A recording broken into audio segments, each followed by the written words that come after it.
Hey everybody, welcome to the H.E.A.T podcast. I'm Karyn Bryant. And I'm Pete Cummins. This is podcast number 60. That's massive. That's crazy. I think we put together a body of work. We really have. And on today's body, we're going to talk about UFC Japan, all the things that went down there, and we'll look ahead to UFC 192, which is going down this weekend. And what are we doing in High Five? High Five, we're going to look a little bit more into the Nick Diaz situation. There's a petition going around. Yes. I'm going to help the Nevada State Athletic Commission deal with their misplaced anger. All right, very nice. Do you have a good weekend? I did. Yeah. Yeah. Highlights were spending time with the family. Highlights were the Patriots game. They blew them out the water, man. Come on. Patriots game. Well, highlights were, were the fights. The fights were great. The main card. The main card was good. There was some good stuff. Yeah, I obviously was working this weekend at Fox, so I had a good time. I love, working with Bryant and Michael Bisping. They're good dudes, and they're fun guys to sit around and watch fights with. And I won my tennis match on Saturday. Nice. Yeah, well, it was a little dicey because we lost the first set, and we were pissed.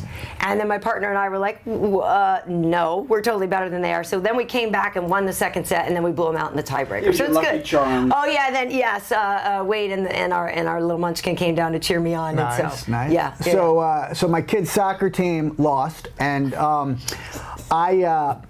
not good, are they? So the coaches and the team are on one side, and the parents are on the other. And let's just say that I feel like there's some stuff with positioning that has not yet been coached. And I understand that I can't coach other kids, but that did not prevent me from pacing the sidelines, telling Charlie exactly where to be, until I got a notice from AYSO, and I am now sort of unofficially not allowed to be speaking at soccer games. So, wow. Well, that's too bad. Yeah. We do want you to speak here, though, and it's time for round one. And in round one, we're going to cover the main event, which, of course, was Josh Barnett versus Roy Nelson at UFC Japan. And, whenever there's a heavyweight fight, you always kind of go, it's not going to go 5 rounds. You know what I mean? You kind of figure with the power that Roy Nelson possesses in his right hand, with the amount of submission options Josh Barnett possesses, and, obviously knockout power as well, you usually don't think it's going to go 5 rounds. But sure enough, it did. Not only that, but it went a hard-fought 5 rounds. Yeah, it did. And did you hear the guys breathing, though? When they were, I mean, it was like... It was like two heifers trying to mate. It was just like it was.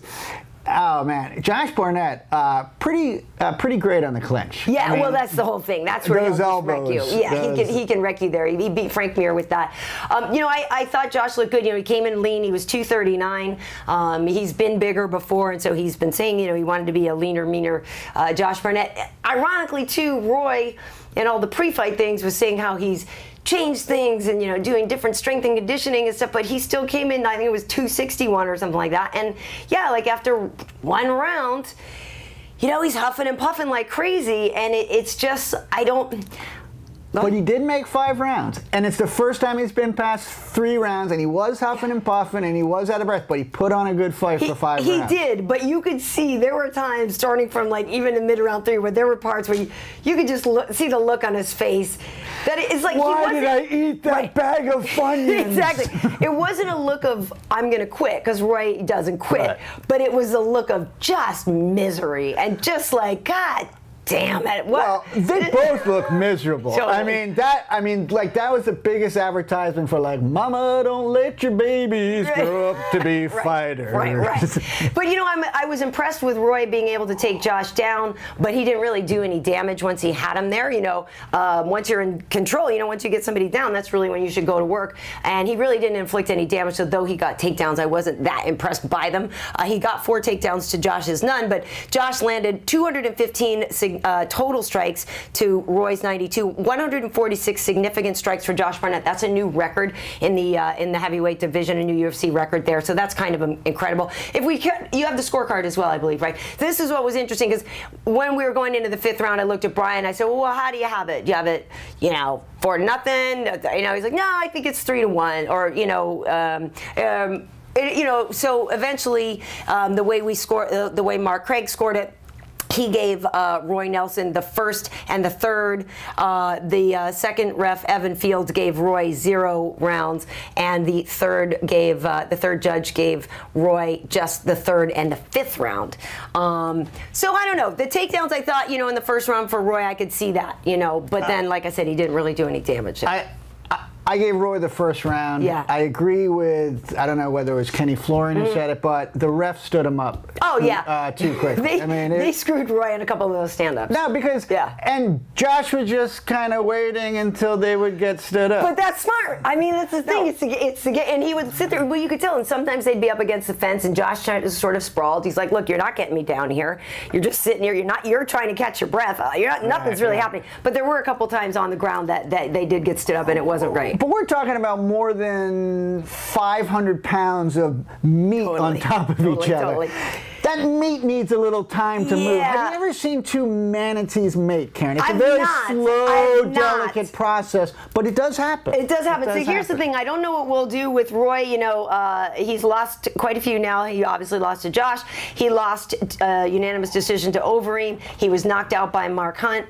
He did knock out Big Nog, but, Big Nog passed his prime at that point, unfortunately, as much as I love that man and he's a legend. He lost to DC. He lost to Stipe. He's not. I don't think he's evolving anymore. So he did have a nice leg kick. He did have a couple of kicks. I was like, what the heck is that? That was great. I think at this point he can listen. He could still fight some people, kind of be the journeyman and make some more money or whatever. Not sure how many fights he has left in his contract. I'm excited about Josh, though. The former champion looked good, and after a long layoff, he didn't look rusty. I'm glad to see Josh. I like him a lot. He's a good dude. Total class act in the post-fight interview. One, he speaks Japanese to the crowd. But then, he calls Roy over and says, hey, you were a part of this too. It wasn't just me. So total classy guy. Yeah. Listen, the problem with Roy too is it's like, listen, we're all astounded by his chin. But eventually, you got to like, what type of long-term damage is that you're getting? And if and if you throw 3-4 losses in a row in which everyone afterwards is going, what a chin, you've taken a lot of damaging shots. Way too much, way too much. Well, that was it for round one there. One thing I will say about Josh, I talked to Michael Jai White, who does the Never Back Down movies, and Josh is in it, and Michael told me that Josh is so good in this movie. He said that the Sony execs actually thought that he was an actor who learned a little bit of fighting for the role because he did such a good job. So that'll be interesting when that comes out. Good on Josh, and I'm excited to have him back. Well, now we are moving into round two. Oh, I will say this, and this reminds me, with the stools. One of the guys at work, big dude, he's like, man, they could use bigger stools. These guys, and then I was like, you know what, you bring up a good point, because you see all this beef sitting on this little stool, and this guy is a big dude at work, and he was like, I know from experience, he's like, that does not feel good to have something that little like up in your ass. I thought that was a very funny thing that, the heavyweight fighters, a little wider stool, could have a bigger stool. Maybe like a love seat. A love seat, or like a little, those little Japanese ones that are a little more, I like that. But yeah, so anyway, round two here, we were talking about the co-main event between Uriah Hall and Gegard Mousasi. Now going into this, Uriah wasn't even ranked in the top 15. Gegard at number 6 on putting a few fights together. And going into this fight, everybody with good reason, Gegard was favored in this one. Uriah has been spotty with his performances. Sometimes he's good, sometimes he doesn't do enough. The fights that he loses by split decision, where it's almost more frustrating, I think, because you're like, dude, you almost had everybody convinced. Like, you should have just, and so that's been something that he's struggled with, is maybe not being as decisive and as aggressive. He got totally commanded the first round. Gegard controlled the whole first round, but came out and, it's not lucky. It's exactly what he plans for. That's his favorite kick in the world. He says the spinning back kick, and landed it perfectly on Gegard and followed up with the knee. That's all she wrote. It was funny because going into this, I was like, there's one thing that Uriah can do, and that's kick Gegard in the head, and that could be the end of it, and that proved to be right. So that was quite the way to win for Uriah. Very, very, now he's got these 2 incredible knockouts on his name. Well, you know, one thing, I mean, Uriah was the first interview we ever had, I think. Oh, yeah, he came on the first show. Yeah. So, that's right. Yeah, so, and you know what, he was a super nice, humble guy. So I'm a little bit prejudiced toward him. But, you know, here's a guy, and, you know, and I agree with the split decisions. People get a little like, well, why didn't you dig deeper? Why didn't you pull it out? Right. But the guy's now fought 4 times in 2015. Yeah. And we're still in September. Right. So I think he's doing what it takes. And unfortunately, I think he feels like people think he's too nice. Right. So now he's, you know, kind of in the post-fight interviews. Right. You know, there was a pre-fight interview. Like, I just hope he doesn't force himself to become a tool. Well, it's interesting with him, too, because, yeah, he's heard so much criticism about his killer instinct and stuff like that. That, yeah, after a while, I think that you would get annoyed with that. But he is a good dude, and you know, he's moved out here to LA. I was trying to hook up with him before the fight, and the timing just didn't work out because he had just moved out here. So hopefully, I'll be able to catch up with him. You know, and I have to say, it is always good to see that Jamaican flag. You know, because my mom, I was talking to my mom about this, and she knows that Gegard's one of my friends, one of our friends. We've known him since like 2007 or whatever. Always really, really liked the guy, and he's a wonderful guy. And just one of my favorite fighters. So we were talking about this, and so we're breaking it down. I'm like, yeah, so it's like one of my favorite guys like in the world against a good dude who's like one of the only 2 Jamaicans in there. And so we're like going up and down, and we don't know what to do.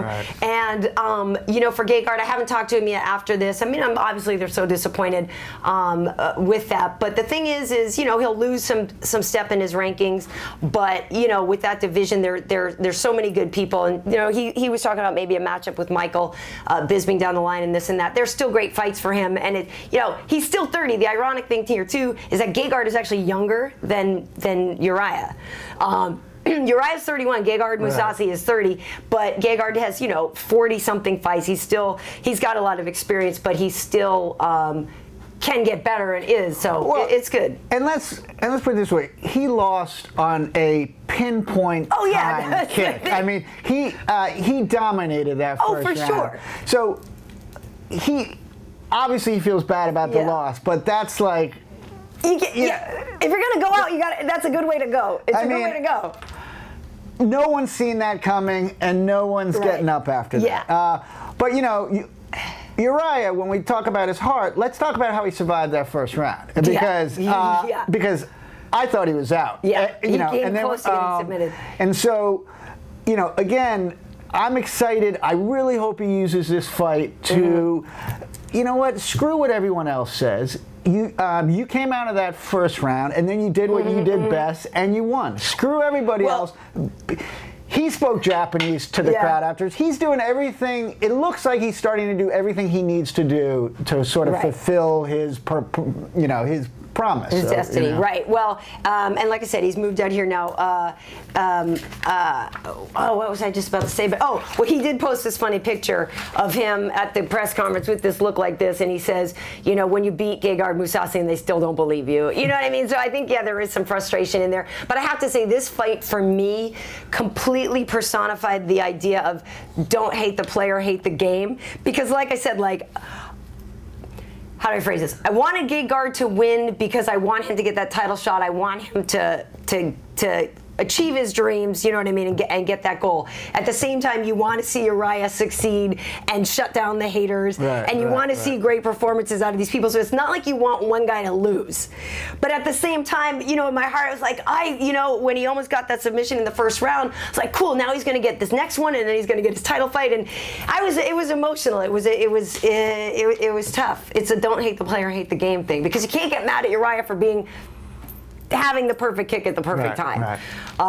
So that was kind of intense. But okay, round 3. So the rest of the card, Pete, what's your takeaway? And we actually have our Rock'em Sock'em Rubs, because I feel like I need to use this for some visual aid. What were your overall thoughts, though, on the rest of the card? Listen, I enjoyed the rest of the card. I have to say, that draw. Okay, this is why we have a visual aid. Karyn, you don't have gonads. No. However, when they announced that draw, the entire crowd felt like they'd been kicked in the nuts. And so that's the closest that I can tell you about how it feels to be kicked in the nuts. When you go, Right. Okay, so we're talking about there was a show, Road to Japan, which is essentially, like an Ultimate Fighter. And in the red corner, we had Ishihara, Taruto Ishihara, and in the blue corner with the matching blue hair, Mizuto Hirota. So the whole time we're watching this fight, I'm sitting there and I'm kind of amazed because Ishihara, zero defense, doesn't give up about playing defense. You know what I mean? In terms of blocking a punch or anything like that. Forward, winging things, this and that, landing a lot because Hirota head movement, that's for suckers. You know what I mean? I'm just going to keep it here on the center line, bitches. Right? So, bam, over and over. So this, I thought we could display how this went down because I believe that in this one, like I said, there was a lot of headshots, right? No center movement here, right? You hit back, right? So we're okay. So fine, we both get tagged a little bit. It's a draw, right? We back up, we move around a little bit more. Wait, just got you again, but you're still in the fight. Wait, what? Oh, you got me. I'm still in the fight. I'm going over here. What? Got you again. Wait, what? No, what? Got you again. So this is my whole thing with this fight, right? That was high tech when it came out. Isn't it? Dude. In like the mid-70s. And now I really understand. I guess I understand the game more. You got to go up that center line and get that uppercut right there when he's not looking. Anyway, throw the big Roy. Anyway, so we're sitting there and I'm sitting there with Bryant standing. Bryant is all about training smart and, doesn't like people to spar too hard and this and that. And he's just like, oh, look at Ishihara. Look at that young chin. You know what I mean? Because these guys are new and he feels like, whatever. I'll just take it, and we'll see how long you can take it. I was frustrated by the fact that he didn't play defense. Hirota, though, the older guy, came back and stayed in the fight so well. But the interesting thing afterwards is in the post-fight, they send out quotes. Well, Hirota says, I consider this a loss. Right. He's the older fighter. He's got more experience. He says a draw. I consider it a loss. The young dude, Ishihara's like, man, this just proves I can hang and like I got game and this and that. And it's just interesting to me, the takeaway, how different it was and how they processed that whole thing. Okay, I got you. They both did get contracts too, by the way, though. Like Stephan Bonner and Forrest Griffin, they both got the contracts. So the young fighter, Ishihara, you've got to learn a little bit of respect. You don't come out in that first round and touch glove and a millisecond later follow that up with a head kick. And then in the second round, he comes out like this and, give, Hirota a little credit. He's like, I think we'll skip that. Listen, one of the things that's beautiful about this sport is the sportsmanship. You don't pull that shit. You don't pull that shit. Second, the ref who awarded a 10-10 round. Yeah, the judge. Sorry, the judge who awarded 10-10. Yeah. He should no longer be a judge. You are paid to judge. If when you are paid to judge, you go like this, I don't know. Then you should not be a judge. That would be like us doing a podcast, and as soon as the cameras roll, we go, you guys do it. And also, I believe he gave the first round. Okay, so this is the 10-10 guy over here. It looks like 11 actually. This time he even gave him. So Christopher Shine, right? Okay, so he did the third round a 10-10. Right. Now listen, I'm not saying that third round was an easy one to score. In fact, me, non-judge, was sort of sitting at home going, I don't know. But you're a judge. That's your one job. Flip a coin, but do not give a 10-10 round. Yeah, no, it didn't make sense. So all three judges gave Ishihara round one, and then two of the judges gave Mizuto Hirota round two, and then as we see, two of them gave the round two Hirota. I mean, they all did actually. So then it came out to a tie. I had it 29-28. Ishihara? For Ishihara. All right. I thought that he clearly won the first. I thought that he barely won the second. And lost the third. And he lost the third. But I'm not a judge. You have to do your job. Doesn't matter, Pete. Yeah, so that was interesting. If you're an ambulance driver, you don't show up and someone's bleeding and go, oh, wow, that's a lot of blood. I'm not quite sure how to do this. Do I do a suture? No. I'm gonna. You know what? I'm not gonna do anything actually. Yeah, I'm gonna chill. It's too tough a decision for me. Yeah, that was a little bit disappointing, but otherwise, Mizugaki had a unanimous decision. Kyoji Horiguchi unanimous decision. Diego Brandao, boom. Whew. That was awesome. All right, round 4. Seconds. Yeah, round 4. So, wait, we got to talk about the greatest rear naked choke that I have seen, and I'm not even going to be a Jingliangs went out. Nakamura, who's losing the fight badly, hops on his back, holds him until he loses consciousness and pitch forward on his face. I mean that. Yeah, we got to get props. And I will say this. I always say this whenever Li Jingliangs fights. I don't understand how he doesn't use LL Cool J's "It's Jingling Baby" as his walkout song. It's like Jingliang, it's Jingling Baby. Like, I don't understand how that's not his walkout song. So maybe he doesn't like people making fun of him. Am I allowed? I would sing Jingling Baby, but I don't know if because then I have to pay for it. Yeah. But it's a fantastic song. Okay, so can we get up to 192? This is, okay, there we go. Okay, I was like, why is Roy's going to try again next weekend. Okay, so down, we got a pretty awesome fight card this weekend for the UFC. Obviously, Daniel Cormier defending his light heavyweight title for the first time against Alexander Gustafsson. Then we've got Johnny Hendricks and Tyron Woodley in the grudge match, because these guys wrestled before, and they go back, they have some history. Yeah. So, bit of a grudge match there. You know, Johnny Hendricks, obviously the former champion, T-Wood, trying to get his title shot, feeling overlooked. Ryan Bader welcoming back the former champ Rashad Evans, who has been out for quite some time. Sean Jordan and Magomedov, and also Jessica Ai getting back in there after her loss to H.E.A.T, taking on Juliana Pena, who is the Ultimate Fighter winner. So, I've already gotten an interview up with Ryan Bader, so that's on my YouTube channel here. There's Ryan. He pulled over in his car, nice guy. And we had a nice chat. We talked about the insults that DC and Sugar like to throw around about him being the easiest fight in the division and all that. Ooh. So, yeah. And we talk about that. And then I also have an interview with Angela Hill, strawweight. She's fighting Rose Namajunas.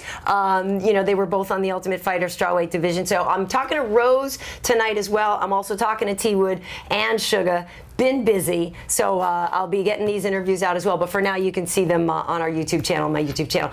So at any rate, and we're going to lunch with DC in like an hour and change. So we'll get something. I haven't been You don't get to come this time. You went to lunch with Conor, and I'm gonna go to Subway around the corner by myself. They got a special 6-inch couple of lunches. meatball. Don't act like you haven't had your steak. And So who are you liking this one? DC or Gus? I gotta go DC. Yeah. Because? Just because I had to go with somebody. See, I make a decision. Yes, I wanted to go, Karyn, why are you putting me on the spot? But I realized that I'm gonna have to make a decision. I'm going DC just because I think his wrestling superior. I think he's got a chip on his shoulder. I think he's real pissed off with people telling him that he still has to earn the title, even though he earned the title. And I think that in his mind, he somewhat believes that too. So, all right, I'm going DC. Yeah, DC's wrestling is amazing. You know, obviously Alexander really stuck it to John Jones, and a very close fight. Right. And so DC just has to make sure you don't stay at that range, because you will get lit up if you're at punch range. And obviously, as a wrestler, he wants to get in there close anyway and take him down. You know, it'll be interesting, because just as much of a chip DC has, you know, Alexander too, I know, is feeling it, because this is a guy that was like, well, how the heck are you even fighting for the title? You lost, bro. You know what I mean? You lost your last fight in Rumble, this and that. So I feel like he has a lot to prove as well. I don't know. I mean, didn't he lose his last fight? He lost to Rumble. That was the whole thing, and then DC beat Rumble. So So tough fight. Tough fight. I love this fight. Who are you taking in that one? I got to go with a Big Rig. You do? Just because I like the nickname. Yeah. All right. I don't know though. I'm actually going T-Wood on that one, right. Because he keeps saying, you know, he wants that chance, he needs that chance, he's fighting for that chance, and he had a little bit of a hiccup, and now I feel like he's so pissed off and ready to rock that he can't not show up and perform well. Right. That being said, Johnny Hendricks is a very tough fight.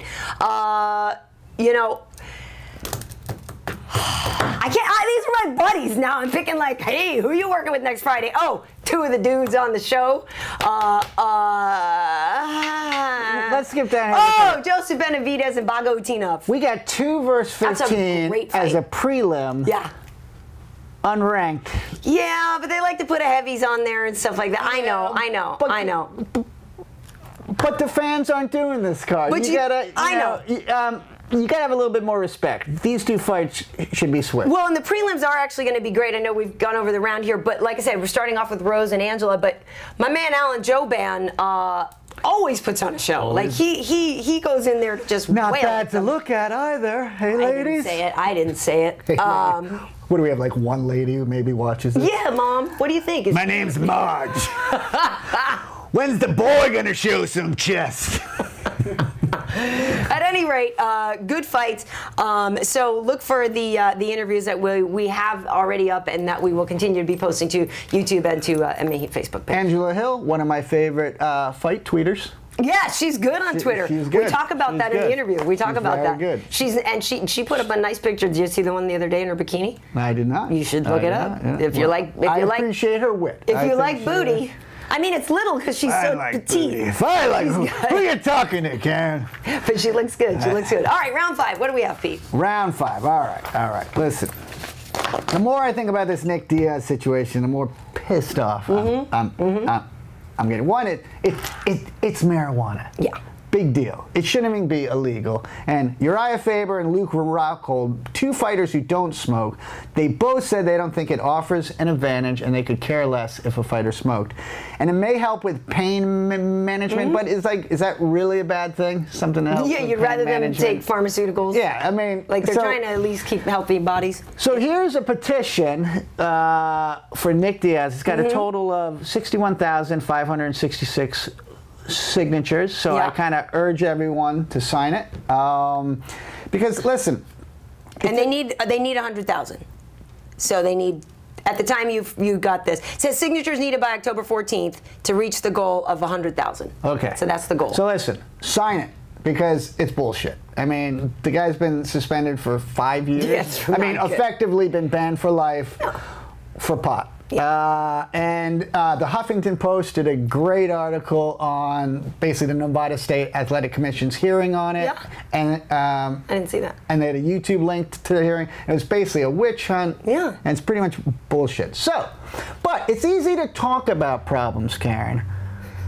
But we here offer solutions. We do. So listen, if the Nevada State Athletic Commission wants to be useful, rather than going after fighters who toke up every now and then, they need to go after some real offenses in the fight world. 1, any fighter caught tweeting more than 3 emojis in a row should be banned for 6 months. Kenny Flory. Well, good thing Kenny retired. Kenny's a big emoji. Come on. Okay. All 3 of these fighters. Okay, but Amanda Nunes is Brazilian, so maybe she feels more confident tweeting in emojis than trying to speak English and Portuguese at the same time. I would be fine with just those 2. If you tweet more than 3 emojis in a row, you should be banned for 6 months. She's going to beat you up. Okay. Next. Any fighter who wears an outfit purchased at a seasonal Halloween store should be banned for a year. Sorry, Mike Bronzoulis. Oh, yeah. Okay. Listen, man. Ain't good. Ain't good. We can see the cheapness in the outfit. It's not good. It's not good. Mark Bronzoulis, Nevada State Athletic Commission. That guy. Yeah, go after him for a year. That also looks like one of those old sleds. Remember those little... Yes. The sausage I just took my kids to a Halloween store that pops up every... They have that outfit. They have the Spartan outfit. Any fighter who credits Jesus for helping him kick the shit out of another man needs to be put on probation. Yeah. Okay? All right? Okay. A lot of people do that. I know. Listen, credit Jesus for anything else, but not your win. Because somehow I think Jesus, is up there going, how did I not make my message clear enough? What the fuck did I have to do to make my message clear? Okay? Just love your fellow man. Right. Is there anything that you don't... Did anyone see me fight? I was crucified. I could have fought back. I got connections. So I'm just saying, don't credit Jesus for your victory. Finally, any fighter who gets their name tattooed on their back needs to be put on probation for a year and forced to attend creativity management class. Listen, I love Donald Cerrone, but before you go into a tattoo parlor, you really need an idea of what you want to get, because I guess I'll do my name. Hey! That is not a suitable answer. Go on. So you're not a fan, John Moraga? Swanson over there. I mean, at least Cub's got a bunch of Cub is decorative inked fully, stuff, and but don't get your name. Lawler has Gladiator across his stomach. Now, is that okay? Listen, it's okay. It's and Brown Power and Brown Pride. Cub went a little bit crazy with the SoCal. I don't really think you want to put your location stuff. But it's really the name that I think the Nevada State Athletic Commission really needs to come down hard. Yeah, you think so? Okay, so now, but listen, fighters aren't the only ones who need to be policed. Okay, in fact. Any journalist who asks a fighter about Conor McGregor before he's asked that fighter at least 2 questions about himself should be barred from media scrums. Oh no! Period. Now that because now you've gone to a couple of these media lunches. I went to a media lunch and they would ask Uriah the first couple questions about Conor, and Uriah's pretty much a Hall of Fame fighter. Yeah, but they're doing the show together. At least ask him about 2 questions. Ask him about. Hey, Uriah, did you have a nice day today? Hey, Uriah, what's your favorite color? Okay. So anyway, Conor, okay, tell us about Conor. So just 2. Just 2. You're right. Okay. But listen, part of the problem is the state of Nevada as a whole. Because listen, prostitution and gambling are legal. So, as I mentioned last week, they need a boogeyman, right? They need a boogeyman. Right. Some offense they're going to prosecute with all their heart. So while they are playing blackjack off a hooker's stomach, they can say, "Hey, look at that bad person." Okay. So I'm going to give a few choices. For the state of Nevada to come down hard on and maybe be a little bit more lenient on pot. Okay. First, putting your child on a leash.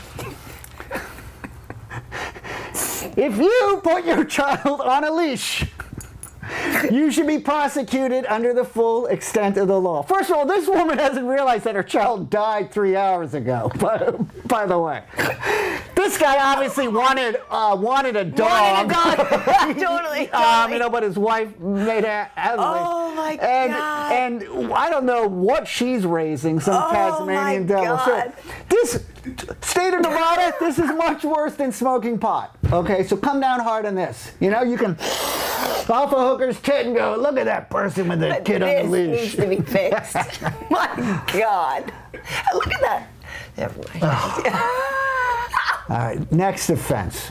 Texting while casually walking through a crosswalk. Oh my God. Look at these people. We should be allowed to hit these people. Oh, for sure. We should be allowed. In fact, vehicular manslaughter on a texter through a crosswalk should be praised. If you live in the state of Nevada and you kill one of these people with your car, you should get a 5% tax rebate. Something like that. For sure. And then we don't have to waste the money on law enforcement to do this. Come on, dude, that guy needs to be run over. All right? 2, finally. I agree.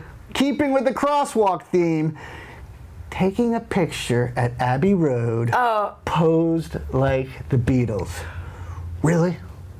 Really? But the Nevada Commission can come down on this happening all the way over there. If these people live in the state of Nevada and they visit England, and by the way, if they use this as their Christmas card, we get to execute them. You're right. Well, come on. How are they not going to do They this? just So you don't drive down Lombard Street when you're in San Francisco. You don't go to the Empire State Building when you're in New York. I don't do the photo that everybody does. Listen, first of all, how pissed are these people? Yeah. Can I just get to work on time? What you don't see here is that there's actually a line. There's a queue of people to do it. Oh, for sure. Well, that's the whole thing about Lombard And then there's some asshole here who's also texting while taking the photo. Texting, so of course. Karyn, we offer solutions. on their show. So, Solutions. State of Nevada, pick your boogeyman, get off the pot thing. Shut them down. It's ridiculous. Or how about this? How about become Utah? Don't gamble, don't drink, don't go with hookers, and then I'm okay with you coming off, you know, being easy. But you need to either be across the board, cleaned up, or Yeah, it's kind of hard to. So anyway, the Nick Diaz, sign the petition. Yeah, right, for sure. It's bullshit, and don't tweet more than 3 emojis in a row. We got it after the first 2 smiley faces. Really, come on, please. His Twitter handle is @MindNoogie if you want to tweet him just all day, nonstop. Piss off. Oh, dude, somebody wrote in the comments, they're like, I tried to watch the show again, but every time Pete talks, I want to kick him in the balls and punch him in the throat. Now, I'm going to put that on you, fella. I'm going to say that you have. In fact, someone's got some anger issues. Somebody was put on a leash as a child. Somebody was put on a leash and dragged across Abbey Road. Yeah, people, I don't know, Pete. I don't know. Kick me in the balls and punch me in the throat. Wow. Wow. I don't understand how I get that. Anger? Yeah. I don't know. But I did say, well, if you really want to stop me, you also have to box me in the ears. Because or the wow. I mean, when was the last time you like, I want to kick you in the balls and punch you? Like, that's something that Clint Eastwood would say if I'm going to kick you in the balls. Hey, I have a question from last week's show. Did you hear from Harvard? Harvard is playing hardball with me. Are they? And so, as I mentioned, I went to Harvard, and I'll continue to mention I went to Harvard, graduated in 1989. Okay? If you guys didn't catch this reference, go back and look at round 5 of episode 59, and you'll understand what we're talking about. Yes. Very nice. Cool. So, Pete, like I said, we got to run. We have to go have lunch with DC, and I always feel bad because, you know, DC is diligent when he has to start cutting his weight. You know, he's good about it. Right. But it's rude to go down and bring a dude to lunch with 15 other people sitting there going, can I have a little more béarnaise sauce, please? You know what I mean? It's rude. So I applaud his steeliness in being able to sit there with us while we're all throwing down on stuff. That is a little tough. It's tough. Right. I always get the same thing down there. I get the salmon. It's good. The veggies stuff. I'm just gonna I'm gonna get the tuna foot long today. So I usually I get it on the Italian herbs and cheese bread with a little shredded cheddar toasted.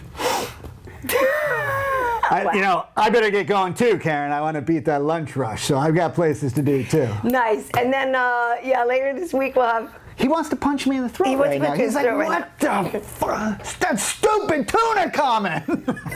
Hey, Pete, treat yourself to some chips. Yeah, you might. Yeah. Sun chips. So sun chips are good. So we'll have UFC tonight this week, and we'll have DC and Johnny Hendricks and Joseph Benavidez on with us. We'll have Tough Talk this week, and like I said, we have already a couple of interviews up for 192, and we'll be cranking out several more. So stay tuned to MMA Heat there and stuff. On Twitter, you can find me at Karyn Bryant. Also, you can find a lot of our stuff on YouTube at Karyn Bryant or on our Facebook MMA Heat page. On Instagram, I'm KB Heat, and actually, I'm on Twitter. I was last time I checked 7 followers away from 40,000. So I'm creeping up. I am roughly, and I'm saying roughly, I am only 37,992 followers away from 40,000. So help one of us get there. I'm catching up, Karyn. Please tell your friends. I'm catching up. And help one of us get there. Mind Noogie. Just sign up. Yeah. Sign up. Yeah. I barely tweet. It's not like I'm going to offensively follow you. Nice. Well, thanks for watching, and you can hear the audio version of this on mmaheat.com/podcast. And like we said, there's 59 others. Go look them up. Just have a binge. Just binge watch or binge listen.